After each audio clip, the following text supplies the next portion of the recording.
Hey guys, and welcome to another video. So today I'll be reviewing our 1-1 draw with Tottenham on the Sunday. So eventually a good result. Thankful to end the run of defeats. It's not been great from Palace since the season resumption, but at least we eventually managed to halt that run. So obviously going into the game, after our previous performances, it wasn't really looking that great for us. We were again very poor against Wolves, with only a couple of things to sort of really take anything from in terms of positivity, but apart from that, nothing else. Obviously going into it, obviously Tottenham still had something to play for. They still had obviously a chance to get into the Europa League. Obviously there were a lot of big games on a Sunday, so obviously if Tottenham won or got a point and other results went their way, they'd get into the Europa League. So there was an incentive for Spurs. Obviously for us, there wasn't really that much to play for. I mean, if we did manage to get a sort of shock victory and Newcastle lost, we would have gone up into 13th. That was literally it for us. In terms of the first half, it was pretty much same old, same old. There were a lot of mistakes sort of in the midfield. The forward line wasn't really doing anything. Zaha and Townsend weren't really getting in the game. And yeah, then we conceded the first goal. Harry Kane, of course, scoring for Spurs.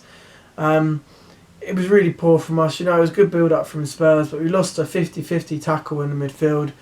James McArthur, he didn't pussy out, but he didn't go in as hard as he normally did. And they managed to poke the ball through him. Good little turn from the Cell zone through to Kane, who wrong-footed Guaita, and it went in bottom left-hand side of the goal. And it wasn't that great from us. We did sort of pressure Tottenham a little bit towards the end of the first half, but instead of watching us thinking, oh, here we go again, it's another comfortable victory for Tottenham, and not a great thing to, not a great way to end the season sort of thing. But anyway, the second half was much better. We showed more threat on the attacking front.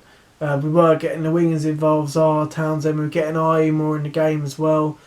And yeah, it was just a lot better. You could show there was still a bit of fight in there. They showed we can play, and we can when we play against the big boys or the so-called top six. That we can compete, and there is, when we can play, we are a good team. And we were getting a lot of corners, targeting Spurs' weakness. They've obviously, Mourinho doesn't really like to play two centre backs. He sort of plays Eric Dyer in there. They sort of try and go zonal as well, but it wasn't great, and we troubled them on a few occasions. But on the sort of finalish occasion, another good ball in from James McCarthy. We sort of miskicked by, then poorly cleared by Spurs, and then Sloop rifled it into the back of the net, and it was 1-1. He did have a few chances towards the end, and best of the lot fell to Scott Dan, again from a corner. Should have probably done better with the header, but unfortunately didn't, and it went over the bar. But we took a 1-1 draw out of the game. After the run of defeat, since that win at Bournemouth, that first game back after the season resumed, honestly, anything other than defeat was a positive result. Obviously, getting a point against Spurs, who obviously had something to play for, was a good result. And overall, that team spirit that we sort of lacked since the season resumed was back. There's still a lot of things that do need to improve on, but at least we can sort of take a decent result going into the sort of mini break before the season resumes, the new season starts again in September. So anyway, 14th place finished. The season sort of a lot of promise, but it sort of ended sort of in mid-table safety, basically. There obviously has been a lot of ups and downs this season, a lot of good results we've had, and our overall defence has been solid. But unfortunately, since the season resumed, it hasn't been as so, tight as it has been. In terms of, if you look at the stats of where we finished and so not where we finished, but like the points we've got, the sort of goals we conceded. It looks good on that front. But if you are a sort of Palace supporter, you've been looking sort of where we were after the Bournemouth game. You know, as I mentioned in previous videos. But you know, you look at where we were after that first game back, and you know, it's an opportunity. That's the best way of describing it. You know, there was a massive opportunity to get into the Europa League. You know, for a club like Palace, that would have been massive. You know, the money generated from that, you know, could have potentially gone into some new signings, stuff like that. And you know, it was an opportunity missed because, alright, we've had a few injuries, that kind of thing, but you know, the way we played, the way we set up, you have to question the manager Hodgson, you have to question some of the players, you know, are they the right fit for Palace? You know, do we need to bring in some new blood? You know, definitely we need to bring in some, you know, younger players. And obviously we've started that. We brought in Nathan Ferguson, a young right back from West Brom. We've also agreed a deal with QPR for their winger Eze. So we'll see what happens with that. We've sort of gone a little bit quiet since then, so I don't know quite what's happened there. He's 19 years old or 18 years old, I think. So, you know, going in the right direction. Obviously, there's a couple of players I think need to go, but I'll do that in a separate video of like who needs to stay, who needs to go, that kind of thing. But yeah, it's a frustrating sort of second half-ish of the season, if you can call it that. With obviously everything that's gone on and seasons being suspended, that kind of thing. But yeah, it has been frustrating, but obviously not really winning that much. Getting 4 points, you know, since the season resumed, out of however many games left, 8 or 9 games we played. And yeah, full G as well with Zaha as well. If that was his last game in a Palace shirt, it was a pretty poor one to end it off.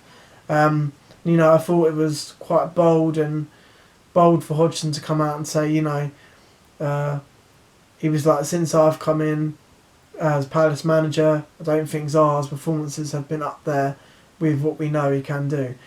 And you know, I think that it's a statement I definitely agree with Hodgson. You know, Zaha got into double figures with like goals last season, and you know, to only get, I think it was 4 goals and 2 assists this season just isn't great at all. You know, we know what a fantastic player he can be and what he has done for us over the years, from when Championship days to now. But unfortunately, it just hasn't been great this season. And maybe, you know, as Hodgson said, maybe the transfer speculation or the moves he could have got has maybe affected him. Because obviously he was linked with Arsenal back last season in January. Didn't get the move there, and then Arsenal signed Pepe. You know, did that affect him? Possibly. You know, because he came out and said he was been an Arsenal fan since the boy. You know, if that's true, then, you know, is it going to affect him? Probably yes. You know, if he's grown up wanting to play for Arsenal, and you know, then his club Palace have blocked him from signing for them. And yeah, he's got every reason to be unhappy. But then obviously at the start of this season, he apparently had agreed a deal with Everton. You know, that kind of thing. But it made no sense in the sort of 2 clubs he was linked with, and there's no disrespect to those 2 clubs. You know, Zaha came out and said, I want to play for a Champions League club, I want to test myself out at the highest level. And then he's been linked with Arsenal, who were in the Europa League at that time. Okay, in Europe, but not in the Champions League. And Everton, who weren't even in Europe at all. So, you know, it's kind of, you don't know what to believe half the time with all the stories that come out and that kind of thing. But me personally, as a Palace fan, I think Zaha's going to go during the transfer window. Obviously, it's come out already. Arsenal back in for him. Man United are interested in him, and Everton as well. And a sort of price bracket, 40 to 50 million. I don't think we're going to get the 80 million that our owners wanted for him, especially with the depreciation in the market at the moment.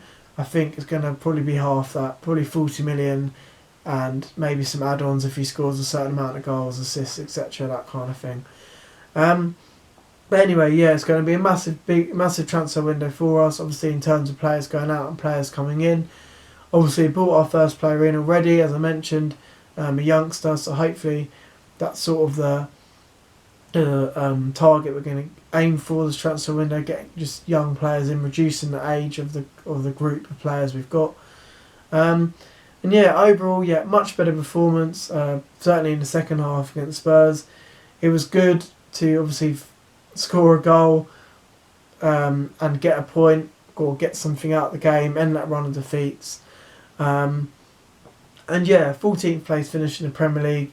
And yeah, we go again in September.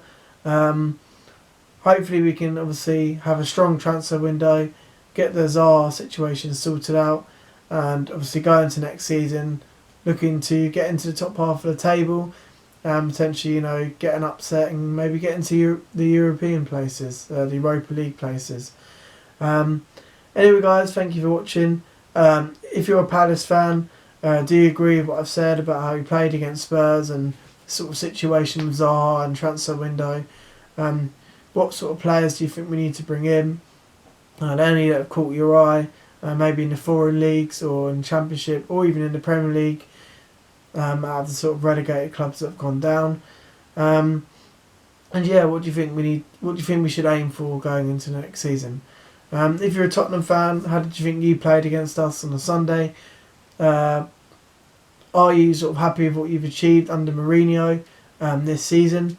Do you think you potentially win the Europa League next season? And where do you think you can finish in the league next season? Do you think you can get into the Champions League places? Or do you think you've got to try and win Europa to get into there?